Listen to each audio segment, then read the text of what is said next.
Welcome along to another Photoshop tutorial. This video I'm going to be taking a look at how you can make this clean professional logo in the new Photoshop CS6. As always, if you don't want to follow along with this tutorial, there's a link in the video description where you can download the template for this, and there's also a few templates for other logos and other tutorials that I've made, so be sure to check those out. Okay, so here we are in the new Photoshop CS6. First thing I'm going to do is create the new document that we're going to be working with. So if I go to File, New, and just change the width and height to quite high, because it's always better to work with a large version, then you can always make it smaller.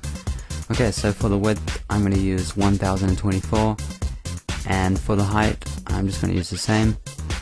Alright, so that is okay. Right, now we have our new project, so the first thing I'm going to do is create the background gradient. Just because it looks a little better than if we go for the default white. You can always hide the background layer if you're going to save it for a watermark, and I'll go through that at the end after we're done with creating the logo. Okay, so the first thing I'm going to do is select the gradient tool. Now what we have to do is pick the colors that we're going to use for our transition.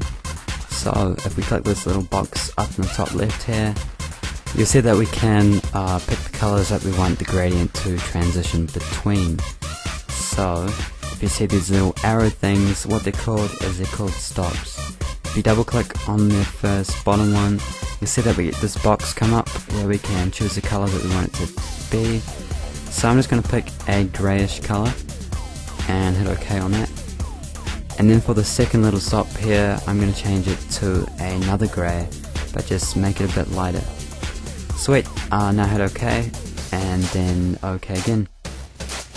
Now we need to draw our gradients, so click at the bottom of the canvas, holding down shift so it keeps a straight gradient, and then drag it up to the top, and then just let go of the click.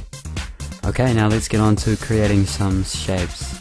So, if I right click the shapes tool here, and then choose the ellipse tool, before we start drawing our shape, it's probably best if we set up some guides so we can see and position everything in the right places. If you press Ctrl R on your keyboard, you should see these rulers on the side pop up. If you click on one of the rulers and then drag outwards, you should see this little tealish guide if you haven't changed the color, but yeah, default it's teal. So you just want to kind of drag this into the middle of the canvas, and then it should just kind of snap into place. Now you just want to do the same with the other side. Awesome, so now we've got our guide set up, let's get on to creating the shapes. Okay, with that ellipse tool that we selected earlier, click in the center of the canvas where we just marked out with our guides, and drag out a little bit, and then hold down Alt and Shift. You'll see that the shape extends from the center, and it is a perfect circle. Just keep on dragging until it's almost at the edges, and then you can release the click. Now, because we're going to be making a few shapes, you probably want to change the coloring so we know which shape is which. If you click this little fill box up here, you'll see that we can change the color. So I'm just going to choose a dark gray. Awesome. Now if we duplicate this shape layer, you'll see why we're going to do that a bit later on, but just duplicate it by right clicking on it and then clicking duplicate layer. Okay, so now I'm going to cut out a bit of the shape to create that ring around the edge that we saw earlier. So to do this, I'm going to choose the subtract front shape from this first little drop down here, and then you just want to click in the middle of the canvas again, hold down Alt and Shift, and then drag it out so it's just a little smaller than that other circle that we made earlier. Sweet, now let's change the color just to a light grey with that same color box there. Okay, now we've just got one more shape to make, so if we go back into that drop down list again and make sure you've chosen to create a new layer. Now just click in the middle of the canvas, hold down Shift and Alt again, and then create another circle a little smaller than the previous one, like that. Awesome. Cool, now let's get on to creating some styles. If you double click that ring layer that we made, it should be the middle one, it'll bring up the layer styles window, and from here you want to check the inner shadow, gradient overlay, and drop shadow. Now if we click on the inner shadow text, it will just change the menu to that inner shadow menu. And to create a little highlight, I'm just going to change the blend mode of this to normal, the color to white, the opacity to 100%, distance to 5 pixels, size to 5 pixels, and that is all for the inner shadow. Now you just want to choose the gradient overlays, so once you've done that, just click on the little gradient box there, and we're going to make a grayish gradient like we did kind of at the start. So for this first stop, choose a light grey, and then for the second one, choose a little lighter grey. Cool, now we're done for the gradients, so click OK on that, and then choose the drop shadow style. And all you want to do in here is change the size to about 20 and the rest should just be fine. So now we're done with the layer styles, just hit OK. Okay, so now instead of doing the whole thing again on the center shape, it's probably easier if we kind of copy and paste the layer styles. So you can do this by right clicking the layer that we just put those styles on, and then choosing copy layer style. And then if we go right click the one that we want the styles to go onto, and click paste layer styles, and then it'll just paste those styles onto there. Now here's where we can change the color of that background shape. If you select the shape layer and then choose that fill box at the top left, you can pick the color that you want to change the shape to. So I'm just going to change it to a lightish blue, and you'll see that changes as we change the color. You can of course change this to any color and customize it to your own likings. Awesome, so I think that is it for the shapes. So now we're going to move on to the text. So let's right click the text tool and then choose the horizontal type mask tool. Click outside of the shapes and then type in the text that you want. I'm going to use the letters D and 3. And I'm just going to change the font to a font called Dodger Condensed. There'll be a link in the video description if you want to use this exact font. And it's looking a bit small, so I'm just going to change up the size by clicking on that little T there and then kind of dragging it to the side.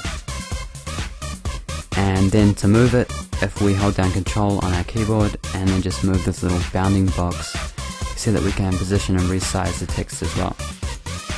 So I'm just going to make it so it goes a little out of the shape. That's fine because in the end it'll kind of connect with that little blue part in the background there. Cool, now I click the top shape layer, and then I'm going to make it so that we can just kind of hide that selection that we have from the shape so we can see the blue shape behind it.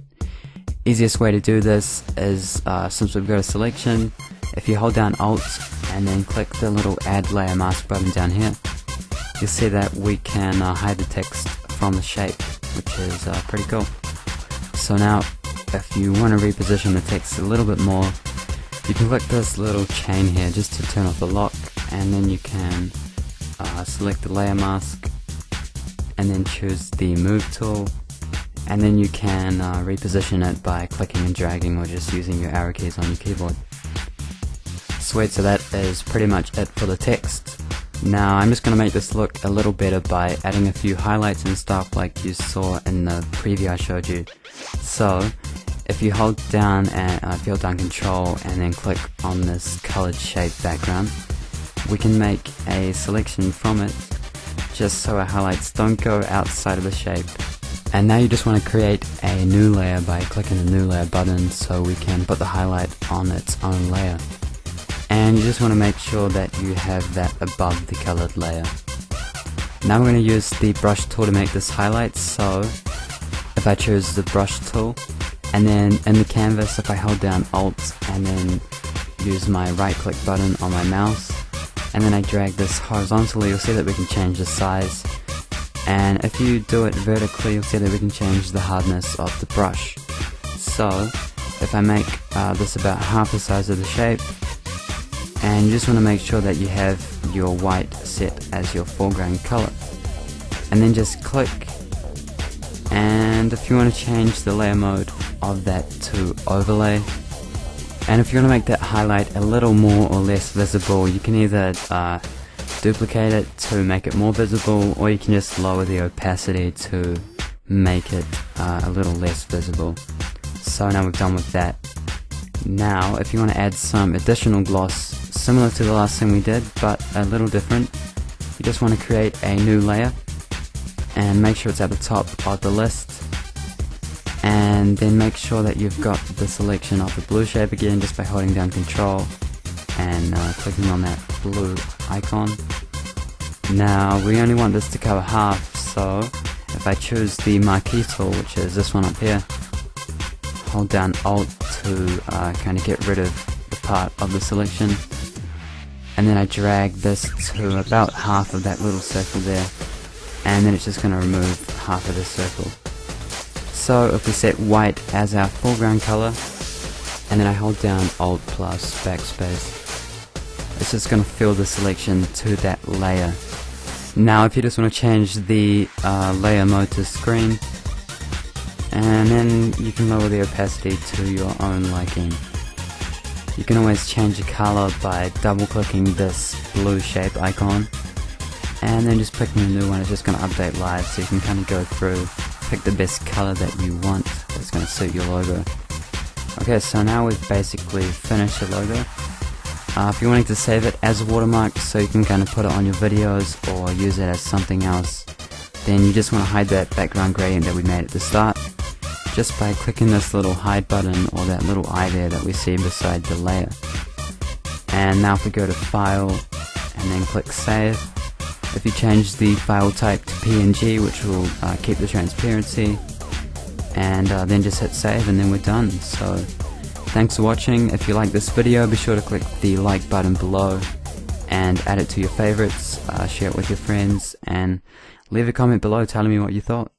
As always, if you want to see more tutorials that I upload, be sure to click the subscribe button as well. Just one more thing as well, if you want to follow me on Facebook and Twitter, basically you'll be able to keep up with all the updates, tutorials that I'm making when they're coming out. You can also submit tutorials that I might create in a future video, so be sure to like me on Facebook and follow me on Twitter. Links in the video description.